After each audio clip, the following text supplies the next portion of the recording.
The book Psychology for Beginners by Max Krone is presented in a simple, in-depth style organized according to the book's main themes, with an analysis of the messages, ideas, and techniques it presents, and an explanation of how to apply them in daily life. Introduction to the book. Why do we need psychology in our lives? At the beginning, the author delivers a clear message. To understand others, you must first understand yourself. Psychology is not a purely academic subject, but rather an everyday tool that helps you deal with your emotions, understand the behavior of the people around you, make better decisions, relieve stress, anxiety, and mental fatigue. The author believes that most of the problems we face today, from anxiety, depression, poor productivity, to toxic relationships, can be understood and solved if we learn a few simple psychological principles. Chapter 1. Emotional Intelligence. What is emotional intelligence? Emotional intelligence is the ability to understand your own emotions, regulating your reactions, understanding others' emotions, interacting with them intelligently and deeply. The 5 pillars of emotional intelligence, according to Daniel Goleman. 1. Self-awareness. Being aware of what you're feeling and why. 2. Self-management, controlling your reactions, especially under pressure. 3. Self-motivation, driving yourself toward goals without waiting for someone to push you. 4. Empathy, putting yourself in others' shoes and empathizing with them. 5. Social skills, building healthy relationships and influencing those around you. Examples from life. When you feel angry and know how to calm down instead of exploding, you're using emotional intelligence. When you understand that a colleague is under stress and support them instead of criticizing them, you're showing empathy. Chapter 2. Neuro-Linguistic Programming, NLP. What is NLP? It is a set of tools and techniques that help you change your way of thinking, control your emotions, program your mind for success. Basic principles. The map is not reality. What you think about life isn't always true, and it can be changed. Every behavior has a positive intention. Even negative actions result from an attempt to satisfy a need. People respond to their perception of reality, not reality itself. Programming tools. 1. Reframing. For example, changing "I'm a failure" to "I learn from my mistakes." 2. Neurobinding. Associating a positive feeling with a specific behavior. For example, playing happy music while working. 3. Mental visualization. Visualizing yourself achieving a goal to recharge your energy and increase your confidence. Chapter 3. Positive thinking. Why is positive thinking important? Because it affects everything. Your decisions, your feelings, your relationships, your physical health. The book explains that positive thinking doesn't mean denying problems, but rather choosing to see the light in the darkness and to seek the solution rather than surrendering to the problem.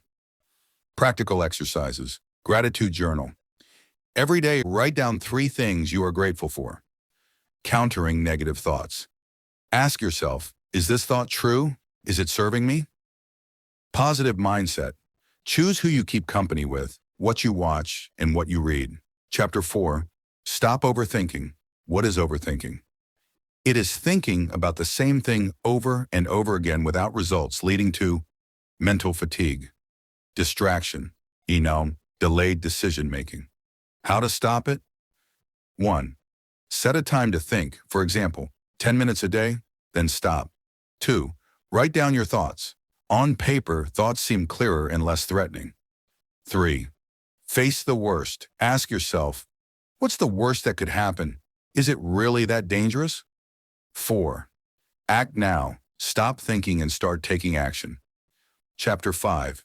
Eliminating negative and dark thoughts. Why do we suffer from these thoughts? Past experiences, self-criticism, social comparisons, constant exposure to negativity, media people. Ways to eliminate them. Replace them with rational thoughts. Train the mind to silence. Detachment. Exercise. Seeing a thought as a stranger not a reality. Chapter 6. Strengthening Awareness and Self. Self-awareness is at the core of all real change. Includes understanding your deepest motivations, noticing your feelings and reactions, evaluating your relationships and values. Tools to enhance self-awareness. 1. Mindfulness, focusing on the present moment. 2. Journaling, reviewing how you felt and what you went through. And 3. Weekly goal review. Are you living in alignment with your values? Chapter 7. Daily exercises from the author. 1. Inner calm. Exercise. Sit for 5 minutes daily and focus only on your breathing. 2. Mirror exercise. Every morning, look at yourself and say, I am capable, I am worthy, I am improving. 3. Positive day exercise. Before bed, list 3 good things that happened that day. Conclusion. You are not a victim, you are the leader. The author concludes with a powerful message. You are the creator of yourself. Your thoughts are the building blocks of your life. Your decisions shape your destiny. He reminds you that change doesn't happen overnight, but it is possible if you are committed. And that understanding yourself is the greatest investment you can make. Psychology for Beginners by Max Krone doesn't rely heavily on long stories like other self-help books, but rather uses real-life situations and examples to bring psychological concepts closer to the reader. However, there are 2 notable stories mentioned in the context of explanation and clarification, which are very important for understanding the application of the concepts in real life. Here are the 2 most prominent stories from the book, detailed and explained in depth. Story 1. Ellen and her destructive overthinking routine. Story summary. Ellen, a woman in her 30s, was successful at work, but she suffered from overthinking to the point where she couldn't sleep well. She would spend hours thinking, did she say something wrong in the work meeting? Does her colleague dislike her? Did she make a mistake in her report? What if she gets fired? What would happen if she couldn't find a job? The outcome? Ellen was always anxious, hesitant, and mentally exhausted. She began experiencing physical symptoms such as persistent headaches, stomach problems, and neck tension. She went to the doctor, but her physical findings were normal. The diagnosis: stress caused by overthinking. What happened next? Ellen began applying principles from the book. She set aside just 15 minutes of worry time each day. She wrote down her thoughts in a notebook and began to notice a pattern. Most of her fears were unrealistic. She used the "what's the worst that could happen" technique and realized that most scenarios were just illusions. The message from the story: if left unchecked, your mind can become your biggest enemy. Overthinking solves nothing. It just steals your peace of mind. Analysis. The story highlights how overthinking can transform from a mental habit into a physical and psychological problem, and demonstrates in a practical way how writing down thoughts, confronting them with logic, and setting aside time to worry are very effective tools. Story 2. Tom and his experience of change with NLP. Story summary. Tom was a young man who always felt he didn't deserve success. Every time he was offered a position or opportunity, he would turn it down because he believed he wasn't good enough. The roots of this thinking go back to his childhood, when his father was constantly criticizing him, telling him, "You'll never succeed at anything. You're stupid and your brother is better than you." What happened? One of Tom's friends introduced him to the concept of NLP, and he began using a technique called reframing. In one session, Tom imagined an image in his mind representing his failure. It was a dark room with a picture of himself as a child crying. The coach asked him to change this image in his mind. He turned up the lights. He turned on an encouraging voice that said, "You are strong, you are capable, you are worthy." He imagined himself successful in the future, surrounded by people who believed in him.